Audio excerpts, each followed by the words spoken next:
good to see everyone. I'll just say I didn't want to leave, and everywhere I go, I tell people that. And I want you to know that this congregation has a reputation among the brotherhood, not because of things that I say about you, but what I say doesn't hurt. The work that continues here, you may not realize, if you were to survey the brotherhood as a whole, the things that go on with this spiritual family are things that glorify God and are things that are, and without looking down on others, it's just as a matter of objective observation. Things that go on here are above average in many areas. And I want you to know that. I want you to know that you are not an island, that you are part of the body of Christ at large, and in a capacity that encourages many people. I got a call yesterday. Talked with John Orr yesterday. Says he talks to you quite a bit, and he just he was beside himself just at the things that he's encouraged by with this congregation, because that's someone who works with a lot of congregations and visits a lot of places, and so just wanted you to know that, and wanted you to know that the work that I have for so long here. In many ways, it continues as my work, and it would not have been something that I was here for so long if it were not something worth staying for. And so I appreciate all of you for your grace and encouragement for so long. I'm so thankful that I was able to. This is quite a long ways away from where I am now. And I have like regular office hours during the week, and so I wasn't sure when I'd be able to fit this into my schedule coming back to this part of the country, and so this is a blessing to me to be able to see so many of you. I refer to you all as my family. That this is, I have family in South Texas, and my mom lives in Texas now too. So pretty much all my family, I guess except Alex and Daniel, live in Texas. So. I just wanted to say some of those things, knowing that being here and speaking is a bit weird, is a bit strange, but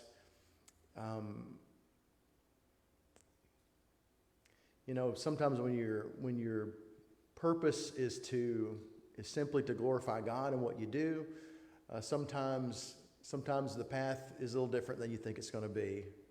And we trust God with that. And you are always in my prayers. I appreciate your prayers so much, your encouragement and your continued relationships, and those of you who keep in touch with me. I really appreciate it so much. What I wanted to do today is a little bit of what I do whenever I go and visit somewhere. I'm at a different church most weekends, and so a lot of places have worked with the ministry that I'm a part of. The Latin America missions ministry that I've stepped into is just a ministry of the Forest Park Church of Christ in Valdosta. It's just like any other ministry that you would endeavor, like a bus ministry or a visitation ministry or an evangelism ministry or anything like that. And what I stepped into was something that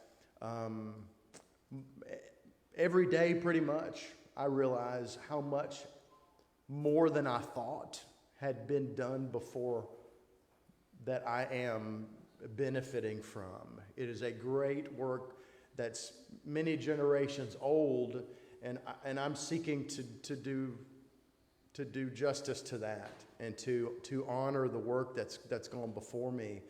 And that really is all that we can do. There isn't anybody here who's a Christian who was not converted by someone who wasn't already a Christian, who wasn't converted by someone who was already a Christian. And we owe what we have in our faith to the faithfulness of people that have gone before us always. And so the more that I learned, and I worked with doing campaigns and things like that, just with some of you here, and it really is a work that we all endeavored to do. Those who couldn't go helped those who went go. And that's even this year. There's going to be a few people from here that are new going, that have never gone before. But what I learned was that the ministry is actually something quite a bit greater than I had any idea about. And in fact, one of the catchphrases that I talk about with the elders that I work under, is the phrase gospel opportunities. And the idea that there are many different opportunities available for really almost anyone to partner in some sort of gospel work. And what this ministry allows people to do is to take ownership of missions. Every individual has something different to offer to that. A lot of us think, well, yeah, missions is good, missionaries are good. Where do I start? Well, what can I offer? I'm just one person. Every congregation that I've been a part of, I visited, I did visited there, but I know quite a few of the ministers at a pretty large congregation in Alabama, and I asked them, I said, how many mission works are you all part of? And they said, well, we have 25 works in our budget. That's pretty significant. And I said, do you go anywhere? Do you go somewhere that is like your people or someone that you have relationships with? And they said, no, presently we're not going anywhere.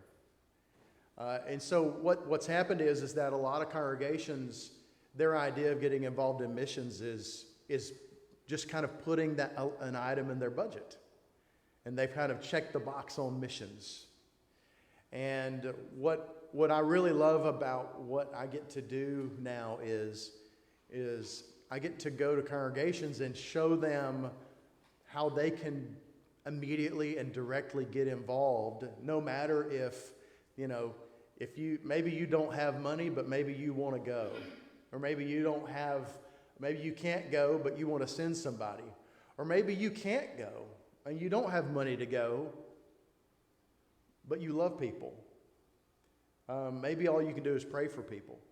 I want to show you just sort of the different aspects of what I have stepped into that's been done for years, to show you some areas where everyone in this room, can take ownership of and help out with those who are laboring in Latin America. And there are lots of different mission ministries throughout the world, different places throughout the world.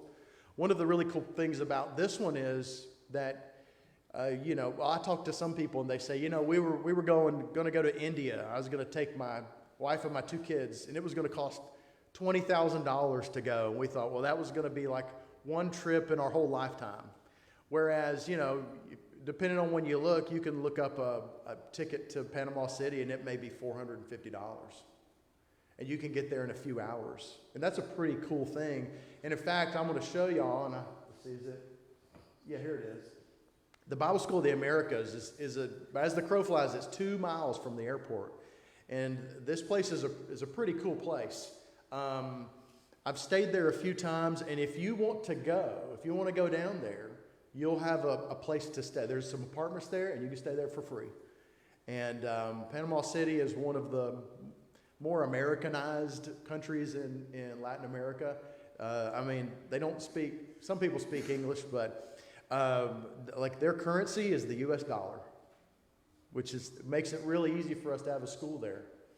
Now, the reason that we have a school there that we oversee, the elders that I work under, they oversee this school. And I've worked closely with a handful of professors that we have there, We have a graduation every December. Right now we have 21 students in this school. In 1958, there were some Christians from South Georgia who decided we're going to just go down to Panama, and we're going to try to evangelize. And they went down to where the Panama Canal is, what they call the Canal Zone, which is, it's just maybe a half an hour drive from here. And they found the gospel to be people to be very receptive to the gospel there. And after several years, they decided, let's start a school. What we think would be better than us going and preaching ourselves is let's train people who are from here to be able to preach.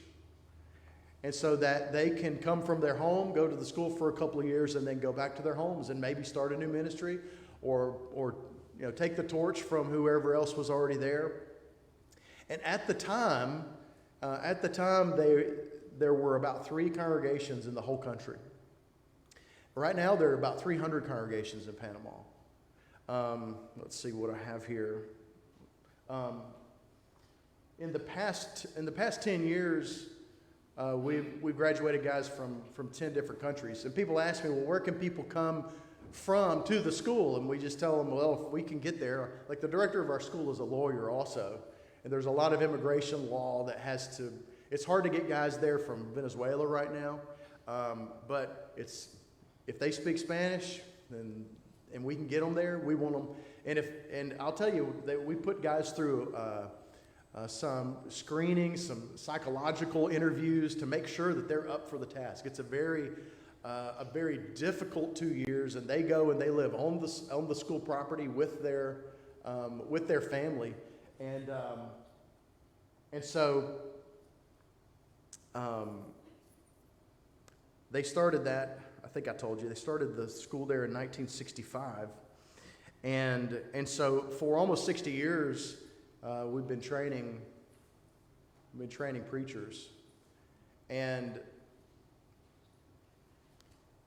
I didn't realize that when I would bring groups from here, we would go on campaigns somewhere. We would go on mission trips. But for the most part, the guys that we were working with, a lot of them are translators or the congregations where we were working at. Almost all of these were graduates of our school.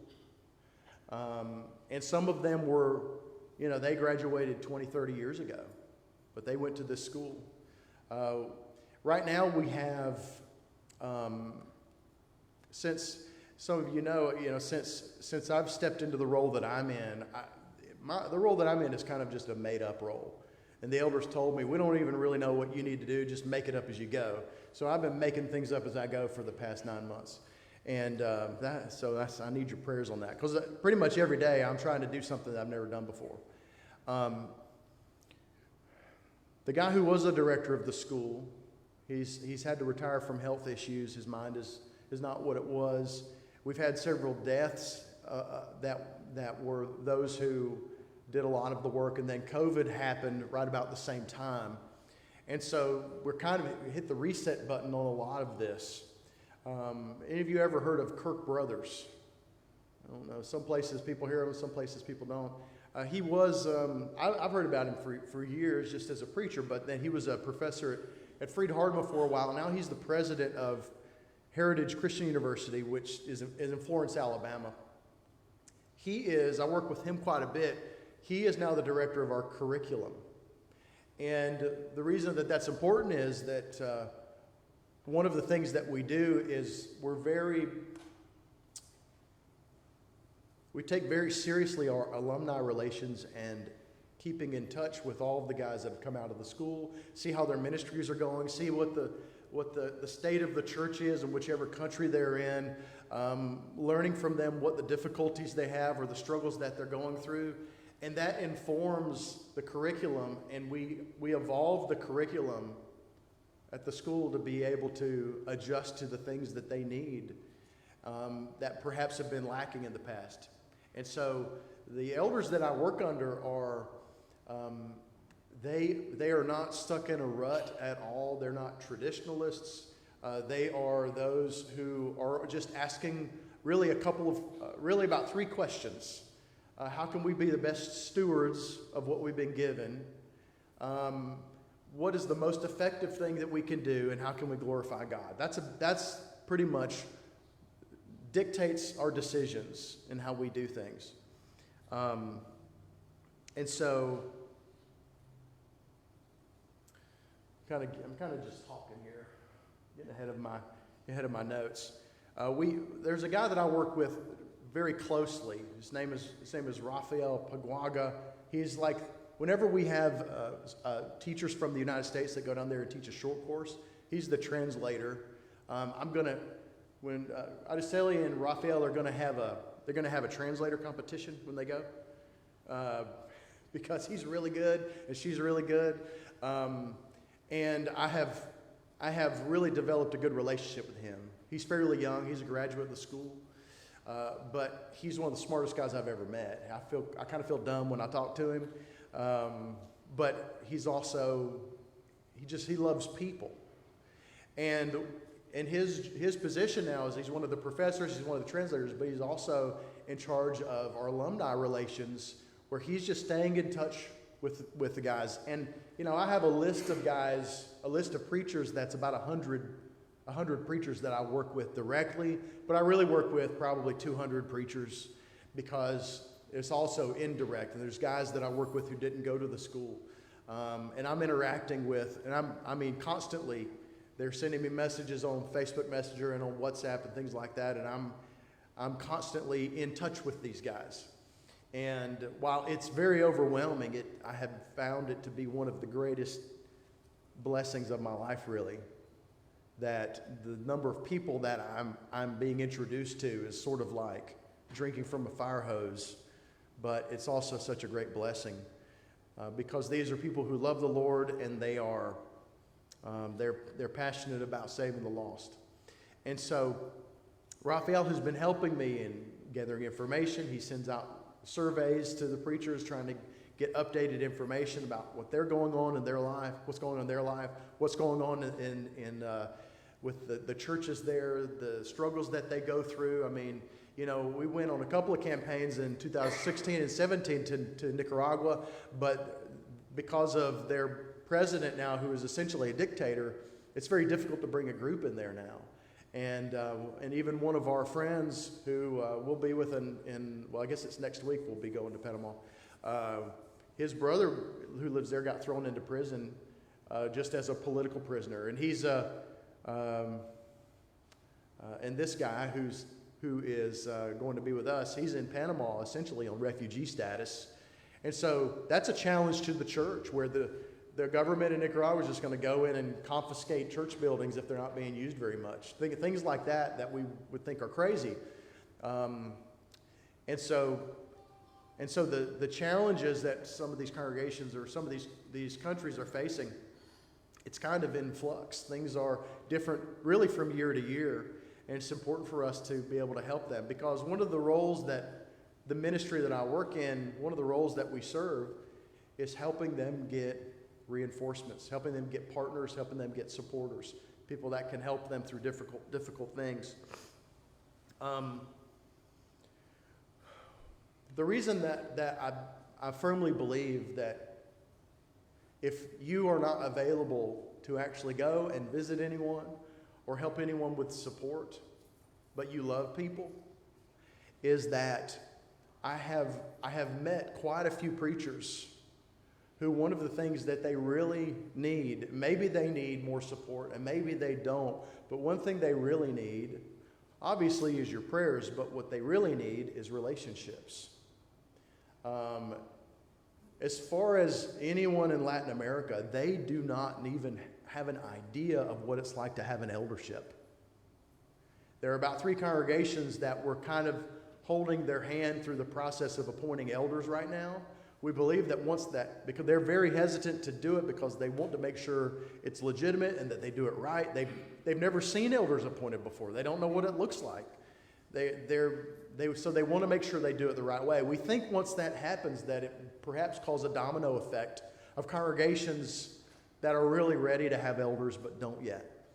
And so one of the things that they really need right now is relationships and counsel.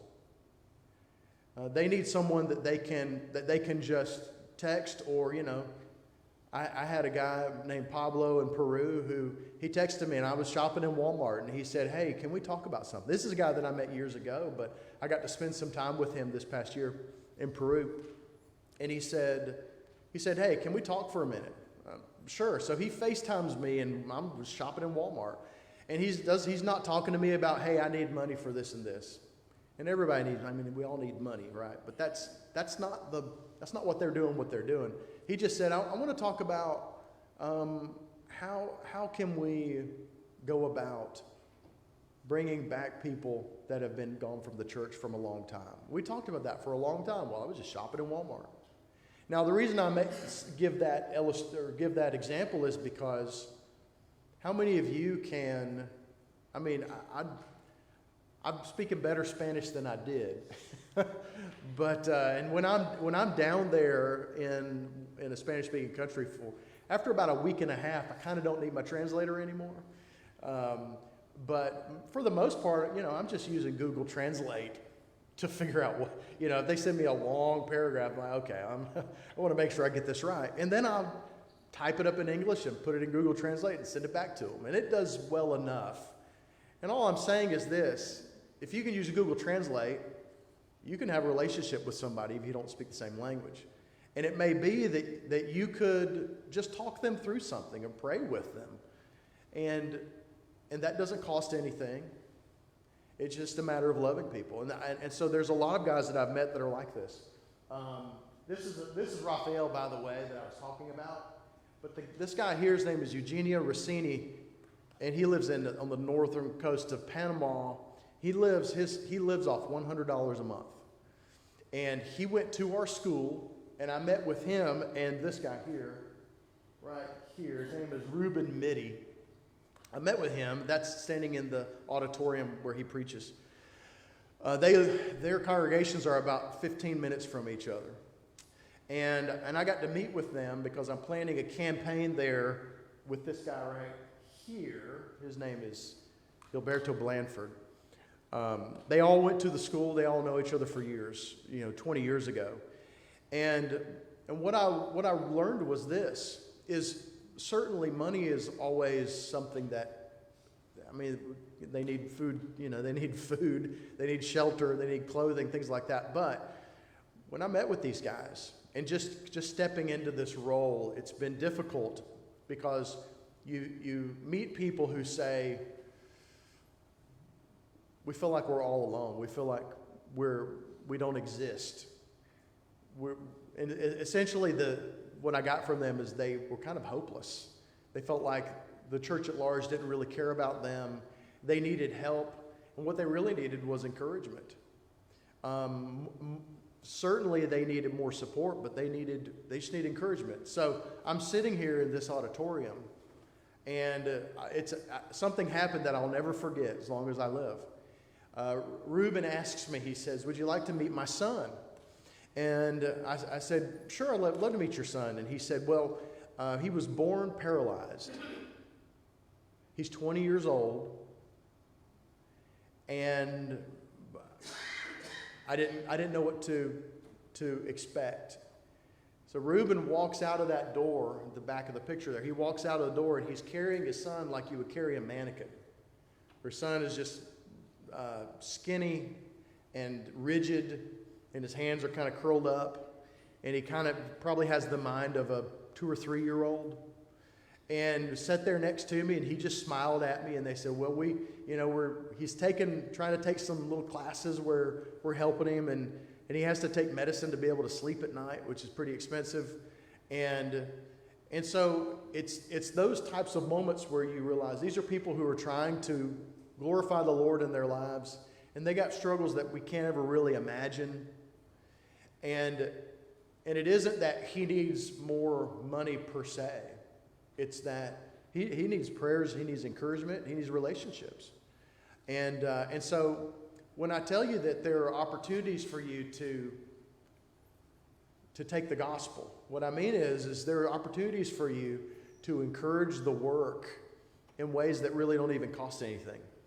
And so these are just a couple of the guys that I have got to work with a little bit now and got to visit. Now, if you think of Latin American ministries or Latin American missions, you think of the ministry really as we started the school, and then everything else that we do flows out of the hub of the school there. Just to give you an idea, I mean, we really need help with the school, really. That's our main financial burden, really. Right now we have 21 students. It costs about $1,500 a month per student to run that school. Just to give you an idea of what kind of budget we look at for this place. And so from the school, we send out preachers, and we try to stay in touch with them, encourage them, connect them with supporting congregations. And one of the other things that we do, of course, is we partner with congregations and Christians who want to go down and do campaigns, mission trips. And we go so that we give an injection of manpower and of money and of encouragement. A campaign, typically, let's say a campaign of 50 people. Total budget, like flights, everything, is probably about $100,000. And so you're thinking, okay, this is an injection of money into one congregation. That's not to be taken lightly. That's not something I take lightly. And so one of the things that I've been doing is trying to make things more efficient and make these trips very educational. And what I mean by that is it's happened with me, and maybe it's happened with you. You go and you do something like this, and you get excited. You find something that you haven't experienced before, and you have a spiritual excitement. And then you go home and you kind of don't know where to start. I've experienced that myself.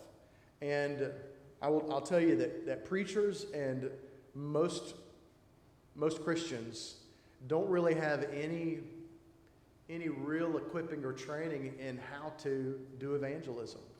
One of the things I'm going to talk about in the lesson in the next hour is I want to share with you the things that I'm going to be teaching on the campaign. It's going to be a real educational experience. And then this evening I'm going to be speaking too, and I'm going to show you some strategies for how to deal with difficult topics with people. I know I've skipped ahead quite a bit. Now on the campaigns, this is one of my favorite pictures. Here's what I discovered on my first campaign. If you're interested in going, I want to tell you that I still have room on a campaign to Peru. If any of you are interested in that, it's the third week of July. If any of you are interested in that, I haven't closed that out. I'm still working on the budget for it. If any of you are interested in going, please talk to me about that. But I remember on our first campaign, and I won't tell the whole story, and Araceli doesn't like me talking about her, but this was at a girls' school just down the street from the church we were working at in Nicaragua. And what I discovered a couple of things on that first campaign. The first one was this, if you want to get on Araceli's nerves, just call her. Just call her on the phone, all right? Now, when I call her, I say, it's your favorite person in the world calling you because I know you love talking to people on the phone. And then she says, I hate your guts and that kind of stuff, right? And I'm the same way. Phone calls are not everybody's favorite thing, right? And so, which I think is funny if you're a secretary, you don't like making phone calls. But what I saw was when she went on the campaign and she functioned, I don't know if we even really planned this the first time, but she functioned really as my translator. We'd just be meeting strangers, and then she would be the first contact with somebody. And what we learned pretty quickly is like, she's really a natural at that. She's really good at that. She would much rather do that than answer phone calls from anybody in the world, okay? And so she got it was such a natural thing for her. And even when we're having a Bible study with somebody, she finishes my sentences. She knows exactly what I'm going to say.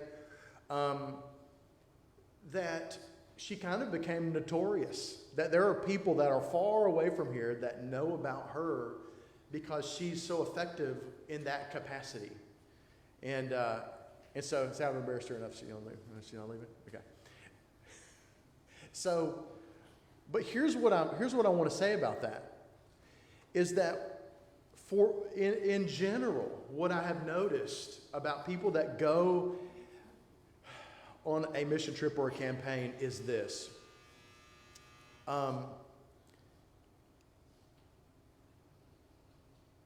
If you go with me, you will have a job and you will know what it is. And your job will be vital to the evangelism that we're doing. And on a campaign, one of the really cool things about it is that everybody does their job and nobody says no.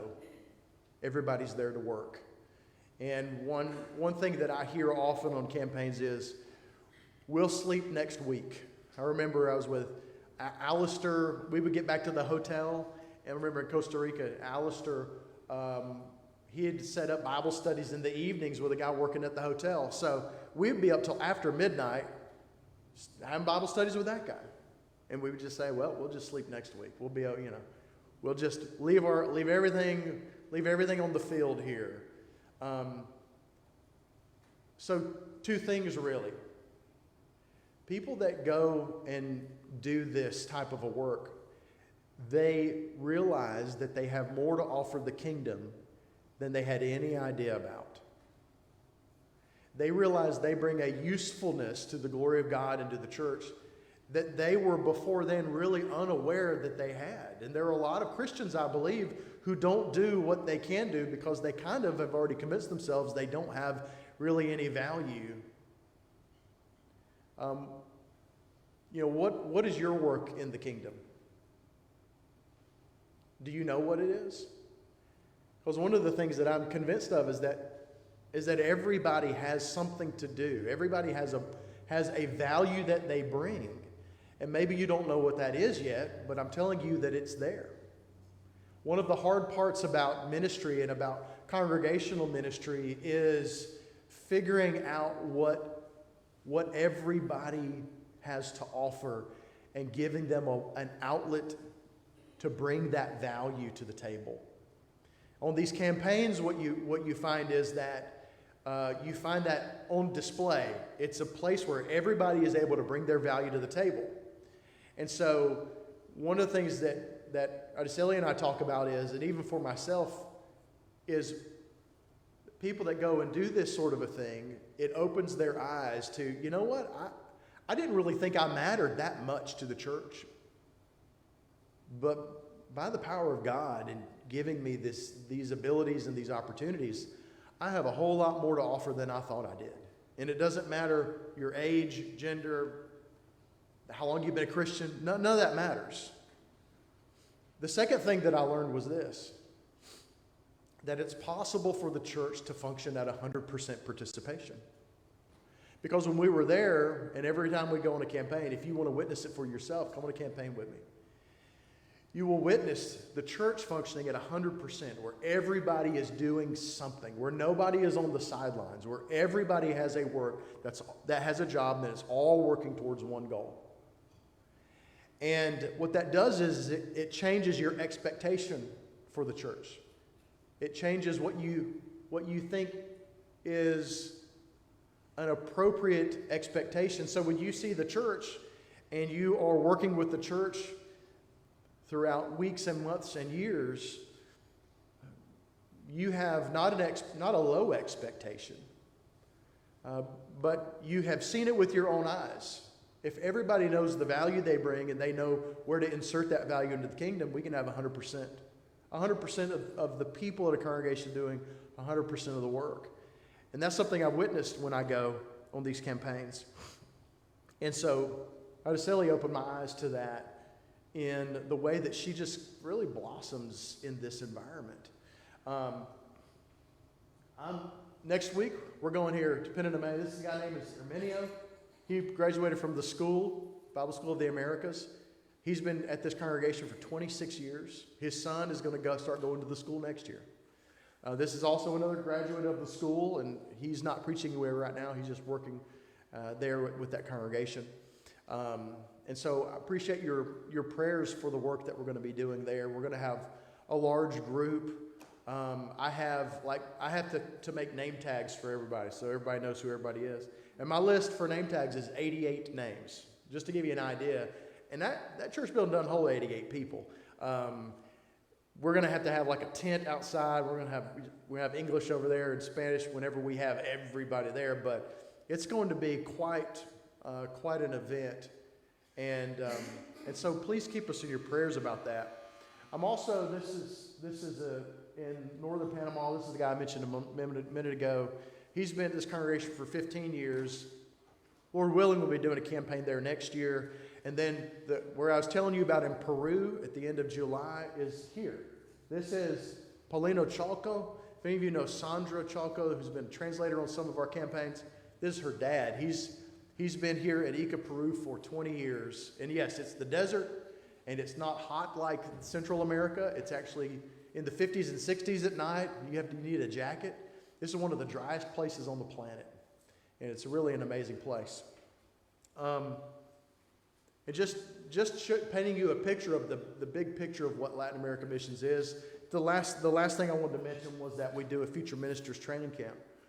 Kirk Brothers that I mentioned a moment ago, who's the director of our curriculum for the school, he does about 3 trips a year where he picks a strategic location at some country somewhere.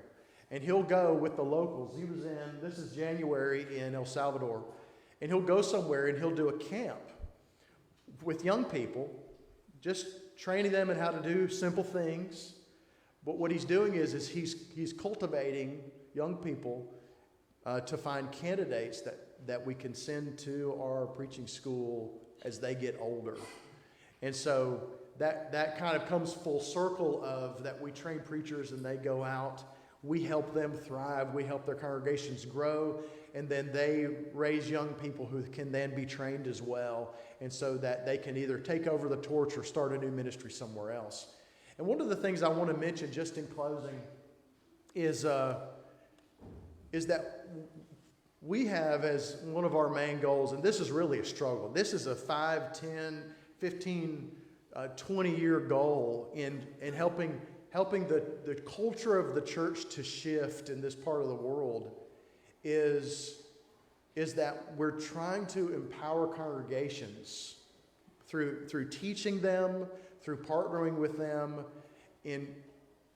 We're trying to elevate them to a place of self-sufficiency where they are appointing elders. I mean, a lot of these congregations, they do not believe that they can have elders. And they do not believe that they can support themselves. Now, if you don't believe you can have elders and don't believe you can support yourselves, then are you ever going to try to equip men to be elders? And there are a lot of preachers who won't even teach about how we need to give to the church. They won't even teach about being good stewards of your money because they have been sort of on an American welfare system, so to speak. And there are a lot of younger preachers who have grown up in that sort of a church culture who won't know part of it. And so we're trying to empower congregations to equip men to be elders and to be self-sufficient rather than limping along for 10, 15, 20 years off of support. You know, there's one preacher who's been preaching for a long time. I won't say who he is or where he is, but his definition of success in ministry was getting support from the United States until he died. That was his definition of success. And And so I want you to know that what we're trying to do is really shift the culture of the church there so that they are taking care of themselves. They're overseeing themselves. They're supporting themselves. And that any interactions that we have with them are a means to that end and not just a means to support people monetarily until the Lord returns. That's not really what our goal is. And if that wasn't our goal, then we shouldn't be doing what we're doing in the first place. And I know that our time's gone, but does anybody have any questions about any of this? Yes, sir. If you run across some names of some preachers down there, you could share them without a salary to share with the congregation. I certainly will. I communicated with the preacher in Zimbabwe, James Abraham, who's got a wife and a small child. And he called me the other day and said, my wife's in the hospital. And just being communicating with an individual like that, I've never met him physically. We communicate with WhatsApp. But my point is if we reach out to those people like you say, those words, those prayers that we give to them, encourage them to know that somebody on the other side of the world they never met, and may not meet till we all get to heaven together, cares about what's going on with them in their life down here where I work for Luke. And I think just saying, if you brought back a list and shared it with us, maybe we get at least 1 or 2 people out of this congregation. And you know what? That doesn't cost anything. You all have something to offer, whether it's through the context that I have, or like what Andy is saying.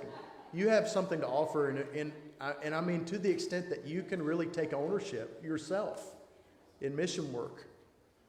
And all I wanted to show you this morning is that there's a variety of opportunities that you could take to do that. And every opportunity is a little bit different. Every person is a little bit different. And so I just wanted you to kind of put those on the table so that you can see, maybe you didn't know where to start. Well, this is a place that you can start. And for those of you who I haven't got to visit with yet, I'll be here today. I'll be speaking here tonight. And so please visit with me. Give me a hug. I love you. It's so good to be here and visiting with you. We'll be dismissed for just a little while.